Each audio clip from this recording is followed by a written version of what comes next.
World Cup has been very entertaining so far. We've seen some teams struggle. Seen some teams like Germany struggle. Belgium is now third place in their group.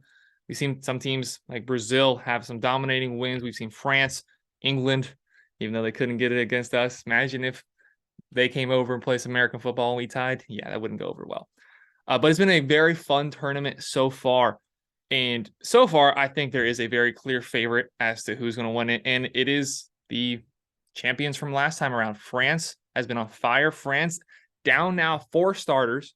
They lost Lucas Hernandez to an ACL injury, I believe it was, in their opening game. Or was it their opening game? Yeah, I think it was their opening game. France, yeah, won their first 2 matchups, top of their group, first team to clinch a spot in the round of 16. They're down now. Lucas Hernandez.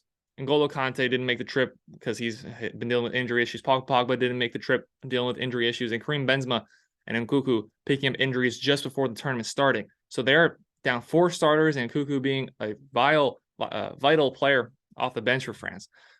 They haven't missed a beat. And of course, most of that is due to Kylian Mbappe. And when he has the ball at his feet, it's art. It truly is. What he did to the Australian right back is illegal, I'm pretty sure, in 16 countries. The way he gets the ball and is able to lull the defender to sleep, and then the just quick burst of acceleration to drift past him allows him to get the assist for Giroud's second goal, left-footed cross into the box, and lulled him to sleep twice. Lulled the right back to sleep twice in the span of about 15 seconds. When he first gets the ball, he's kind of messing around with it, and he turns quickly around the corner and is taking him one-on-one, and again lulls him to sleep, slows up his pace, and then boom to the line, to the out of bounds line, and crosses over with his left. France has been on fire. France is, as things stand, even down five key players. Should be the favorite. My favorites coming into the tournament were England, and they drew, of course, to the United States on what was that? Was that Friday? Yeah, on Friday, drew to the United States. And of course, you can hear it in my voice, as a United States fan, I was more than happy with the draw. And now a lot of people who don't watch soccer, don't watch football, I don't care what you call it. It's the same sport. A lot of Americans who don't really watch soccer saw that as, oh man, we didn't score any goals. That's horrible. I'm like, are you kidding me? Coming against a national or a world ranked top 5, top 10 team in England. And if you lose that game, you're then still in third place, because we still would have been in third place if we lost the game 1-0, because Wales is in last with a -2 goal differential. But now all you have to do is beat Iran and you get to move through. Beautiful. I would have taken that coming into the tournament. All you have to do is win a game against Iran and you're through. Perfect. Please. Especially with how the defense is playing. The defense in the midfield has been very strong for the United States. It's just up front. There isn't a clinical goal scorer. Timothy Weah got the 1 goal against Wales. Now, Christian Pulisic is our best attacker. However, he isn't able to get into the spaces most of the time. And teams focus on him because he is probably our best attacker. But his size, he's not able to get into these opportune spots. He smacked it off the crossbar against England, but outside of Weah, we haven't had a single goal in the tournament. Josh Sargent, we've seen that story play out now a few times. He's not the striker you want up top for the United States. And then Pulisic, he's a great player, great talent. He just doesn't often enough get in the right position to get goals. But I still feel really good about us, and I still feel very good about England. England has a lot of talented players and can bring anybody off the bench, especially in the attack, and be just as well off as they were with who they start.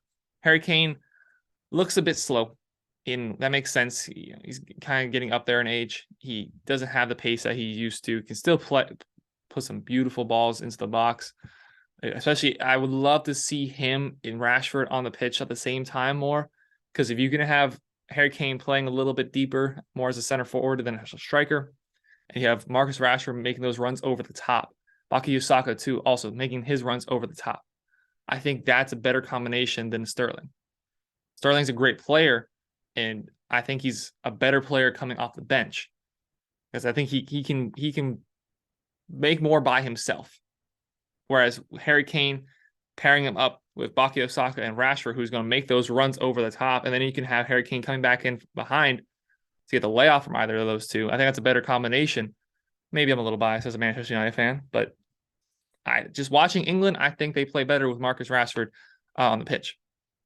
Netherlands has looked good. The top countries really have all looked good. It's kind of funny seeing Mexico's demise, currently last in the group. They can still make it through with their 1 point, but it's not looking good. Germany also, the years have really gone by, and Germany has not been able to replace the talent they had from the 2014 World Cup. It's sad to see that one of those greats like that, bottom of the group. Now they can't obviously still win no, they're not. They're definitely not going to win the group with Spain's 7-goal advantage, but they can still come in second place and get through into the knockout stages.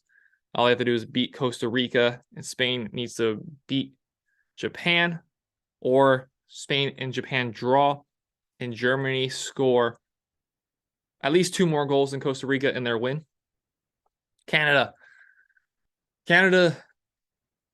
they have some players. Now, their first game against Belgium, something that really made me mad was the fact that you have Jonathan David, who is one of my favorite young strikers in the world. And I love Alphonso Davies. Such a talented and energetic and fun player to watch for Bayern Munich. I love him. But you have a penalty. I don't remember what the stat was that they hadn't scored a World Cup goal in how long, but you put your left back out there. He's not playing left back, but he is a left back. You put him out there when you have Jonathan David to take the penalty. They're now eliminated from the tournament.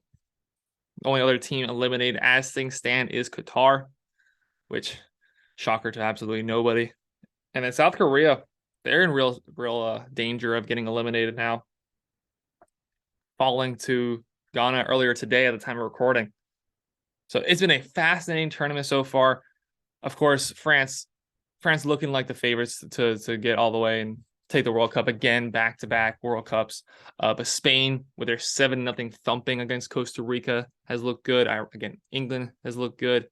Argentina, I would have hated to see Messi go out in the group stage in his final World Cup. There is a possibility still that him, Ronaldo, Argentina, and Portugal can meet in the final. If it's not the United States or any other countries that I enjoy watching, if it's not one of those, I would love to see a Portugal-Argentina final. I think that might be the most watched sporting event in history if we get it. But so far, a little over a week into the tournament so far, we've seen some fascinating games. I hope you guys are enjoying it just as much as I am.